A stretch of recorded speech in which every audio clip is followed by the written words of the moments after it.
അസ്സലാമു അലൈക്കും വറഹ്മത്തുള്ളാഹി വബറകാതുഹു. സുന്നി വിദ്യാഭ്യാസ ബോർഡ് 7ാം തലത്തിലേക്ക് തയ്യാറാക്കപ്പെട്ട അഹ്കാമു തജ്വീദിന്റെയും അതിന്റെ ദഫ്തർ ത്വലബ് അഥവാ വർക്ക് ബുക്കാണ് വായിക്കുന്നത്. 5ാമത്തെ ചാപ്റ്റർ യാ നാറുകൂനി ബർദ. ഓത്തിയെ നീ ഇബ്രാഹിം നബിക്ക് തണുപ്പ് നൽകണമേ എന്നാണ് ഇതിന്റെ അർത്ഥം. പാഠത്തിലൂടെ പറയുന്നത് മദ്ദിനെ കുറിച്ചാണ്. മദ് രണ്ട് വിധാണ്, മദ് അസ്ലി, മദ് ഫറഈ. മദ് അസ്ലിക്ക് മറ്റൊരു പേരുണ്ട്, മദ് ത്വബഈയാണ്. എന്നിങ്ങനെ മദ്ദിനെ കുറിച്ചാണ് അഥവാ മദ് അസ്ലിനെ കുറിച്ചാണ് ഈ പാഠത്തിലൂടെ പരിചയപ്പെടുത്തുന്നത്. നോക്കൂ, വായിക്കാം. ബിസ്മില്ലാഹിർ റഹ്മാനിർ റഹീം. വൽ അസ്ർ ഇന്നൽ ഇൻസാന ലഫീ ഖുസ്ർ إلا الذين آمنوا وعملوا الصالحات وتواصوا بالحق وتواصوا بالصبر. ഉസ്താദ് സൂറത്തുൽ അസ്ർ ഓതിക്കൊടുത്തു. എന്നിട്ട് ചോദിച്ചു, നാം പാരായണം ചെയ്ത സൂറത്തുൽ അസ്റിൽ മദ്ദുകളുണ്ടോ? ഉണ്ടെങ്കിൽ ഏതെല്ലാം മദ്ദുകൾ? സിനാൻ, ഈ സൂറത്തിൽ അൽ മദ്ദുൽ അസ്ലിയാണുള്ളത്. ഇതിന് അൽ മദ്ദു തബഈ എന്നും പേരുണ്ട്. ഉസ്താദ്, അഹ്സൻത, വെരി ഗുഡ്. നമുക്ക് മദ്ദുകളെ കുറിച്ച് കൂടുതൽ പഠിക്കാം. ഫത്ഹയുടെ ശബ്ദത്തെ അലിഫ് കൊണ്ടും കസ്റയുടെ ശബ്ദത്തെ യാ കൊണ്ടും ലമ്മയുടെ ശബ്ദത്തെ വാവ് കൊണ്ടും നീട്ടുന്നതിനാണ് മദ് എന്ന് പറയുന്നത്. മദ് രണ്ടിനമുണ്ട്. ഒന്ന് മദ്ദുൽ അസ്ലി, രണ്ട് മദ്ദുൽ ഫറഈ. ഹർക്കത്തുള്ള രണ്ടക്ഷരം ഒഴിയുന്ന സമയമാണ് അൽ മദ്ദുൽ അസ്ലിന്റെ ദൈർഘ്യം. ഇതിനെ ഒരു അലിഫിന്റെ ഖദർ എന്നാണ് പറയുക. ഒരു അലിഫിനേക്കാൾ കൂടുതൽ മദ് അസ്ലി നീട്ടാൻ പാടില്ലാത്തതാണ്. അൽ മദ്ദുൽ അസ്ലി വരുന്ന പദങ്ങളിൽ അവ നീട്ടാതിരിക്കാനോ ഇല്ലാത്ത പദങ്ങളിൽ നീട്ടാനോ പാടില്ല. എന്ന് പറഞ്ഞാല് മദ്ദു അസ്ലിയിലെ മദ് അസ്ലി തന്നെ നീട്ടിക്കണം, അഥവാ രണ്ട് ഹർക്കത്തിൽ അത്ര സമയം നീട്ടണം. മദ് അസ്ലി ഇല്ലാത്ത വേർഡ്സുകളിൽ നീട്ടാനും പാടില്ല. ഗുരുതരമായ അർത്ഥവ്യത്യാസം വന്നേക്കാമെന്നതാണ് കാരണം. ഉദാഹരണം, ഖുൽന ഖുൽന. ഇവിടെ നോക്കൂ, ഖുൽന എന്നതിൽ മദ് അസ്ലി ഇല്ല. അവിടെ ഖുൽന എന്ന് പറഞ്ഞാൽ അവിടെ മദ് അസ്ലി ഉണ്ടായി, നാ രണ്ട് ഹർക്കത്ത് അത്ര സമയം നീണ്ടു. എന്താ പ്രശ്നം? ഖുൽന, അവർ രണ്ടിൽ കൂടുതൽ സ്ത്രീകൾ പറഞ്ഞു എന്നാണ് അർത്ഥം. പക്ഷെ അത് ഖുൽന എന്ന് നാ അല്പം നീട്ടി പറഞ്ഞാൽ അർത്ഥം തന്നെ മാറി, ഞങ്ങൾ പറഞ്ഞു എന്നാവും അർത്ഥം. അതുപോലെ തന്നെ ഫഅൽന ഫഅൽന. ഫഅൽന രണ്ടിൽ കൂടുതൽ സ്ത്രീകൾ പ്രവർത്തിച്ചു.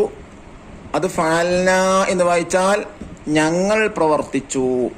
വലിയ അർത്ഥം തന്നെ വ്യത്യാസപ്പെടുന്നുണ്ട്. അതുകൊണ്ട് തന്നെ മദ് അസ്ലി എല്ലായിടത്ത് മാത്രമേ മദ് അസ്ലി കൊടുക്കാവൂ എന്നർത്ഥം. ദഫ്തർ താലിബ് നോക്കി തരീബാത്തുകൾ ചെയ്യുക. അൽ ഖിറാഅത്തു വൽ ഹിഫ്ളു. ഒന്നാമത്തെ നഖറ സൂറത്തുൽ ബഖറ 250, 238 മുതൽ 251 വരെയുള്ള ആയത്തുകൾ മഅ മുറാഅത്തിൽ മദ്ദിൽ അസ്ലി, മദ് അസ്ലിയെ സൂക്ഷിച്ച് പാരായണം ചെയ്യാനാണ്. രണ്ടാമതായി നഹ്ഫദ് സൂറത്ത് യാസീൻ 30-36. യാസീൻ സൂറത്തിലെ 30ാമത്തെ ആയത്ത് മുതൽ 36 വരെയുള്ള ആയത്തുകൾ കാണാതെ പഠിക്കാം. അതുപോലെ തന്നെ വൽ വാഖിഅ 27 മുതൽ 34 വരെയുള്ള ആയത്തുകളും പഠിക്കുക. അല്ലാഹു തആല ശരിയായ രീതിയിൽ ഖുർആൻ പാരായണം ചെയ്യാൻ നമുക്ക് എല്ലാവർക്കും തൗഫീഖ് നൽകാൻ അനുഗ്രഹിക്കട്ടെ. ഇനി വായിക്കുന്നത് 5ാമത്തെ പാഠത്തിന്റെ തദ്രീബാത്ത് അഥവാ വർക്കാണ് വായിക്കുന്നത്. ഒന്നാമത്തെ ആക്ടിവിറ്റി എന്താണ് ചോദിച്ചിട്ടുള്ളത്? നസിൽ, മാച്ച് ചെയ്യാനാണ്. 1, ഫത്തഹയുടെ ശബ്ദത്തെ നീട്ടുന്നു, ലെറ്റർ ബി, അലിഫ് കൊണ്ട്. രണ്ടാമത്തത് കസ്റയുടെ ശബ്ദത്തെ നീട്ടുന്നു, ലെറ്റർ സി, യാവ് കൊണ്ട്. 3, ലമ്മയുടെ ശബ്ദത്തെ നീട്ടുന്നു, ലെറ്റർ എ, വാവ് കൊണ്ട്. ഇനി രണ്ടാമത്തെ വർക്കെന്താ? നുജീബ്, ഉത്തരമെഴുതാം. ചോദ്യം 1, മദ് എത്ര ഇനം, ഏതെല്ലാം? ഉത്തരം, മദ് 2 ഇനമുണ്ട്. 1 മദ്ദുൽ അസ്ലി, 2 അൽ മദ്ദുൽ ഫറഈ. ചോദ്യം 2, അൽ മദ്ദുൽ അസ്ലിന്റെ ദൈർഘ്യം എത്ര? ഉത്തരം ഹർക്കത്തുള്ള രണ്ടക്ഷരം ഒഴിയുന്ന സമയമാണ് അൽ മദ്ദുൽ അസ്ലിന്റെ ദൈർഘ്യം. മൂന്നാമത്തെ ചോദ്യം, ഒരു അലിഫിന്റെ ഖദർ എന്നാൽ എത്ര? അത് തന്നെയാണ് ഉത്തരം. ഹർക്കത്തുള്ള രണ്ടക്ഷരം ഒഴിയുന്ന സമയമാണ്. നാലാമത്തെ ചോദ്യം, മദ്ദുൽ അസ്ലീനെ നീട്ടാൻ പാടില്ലാത്ത അളവ്. ഒരു അലിഫിനേക്കാൾ കൂടുതൽ മദ്ദുൽ അസ്ലീനെ നീട്ടാൻ പാടില്ലാത്തതാണ്. ചോദ്യം 5, അൽ മദ്ദുൽ അസ്ലീന് പറയുന്ന മറ്റൊരു പേര്. ഉത്തരം അൽ മദ്ദു തബഈ. മൂന്നാമത്തെ വർക്ക്, നഖറ സൂറത്തുൻ നസ്ർ വ നക്തശിഫു മിൻഹൽ മദ്ദുൽ അസ്ലി. നസ്ർ സൂറത്ത് പാരായണം ചെയ്തിട്ട് അതിൽ മദ്ദുൽ അസ്ലി മനസ്സിലാക്കാനാണ്. ബിസ്മില്ലാഹിർ റഹ്മാനിർ റഹീം.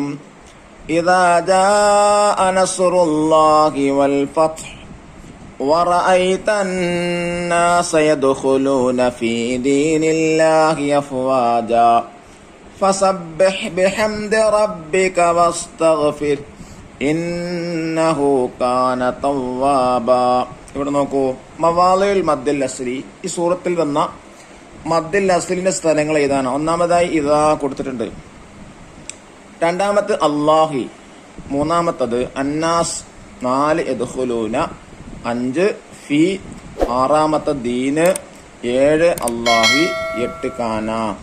8 സ്ഥലങ്ങളിലാണ് മദ്ദുൽ അസ്ലി സൂറത്ത് നസ്റിൽ വരുന്നത്. അള്ളാഹു നമ്മെ ധാരാളം ഖുർആൻ നിയമമനുസരിച്ച് ഓതാൻ തന്നെ തൗഫീഖ് നൽകട്ടെ. അസ്സലാമു അലൈക്കും വറഹ്മത്തുള്ളാഹി വബറകാതുഹു.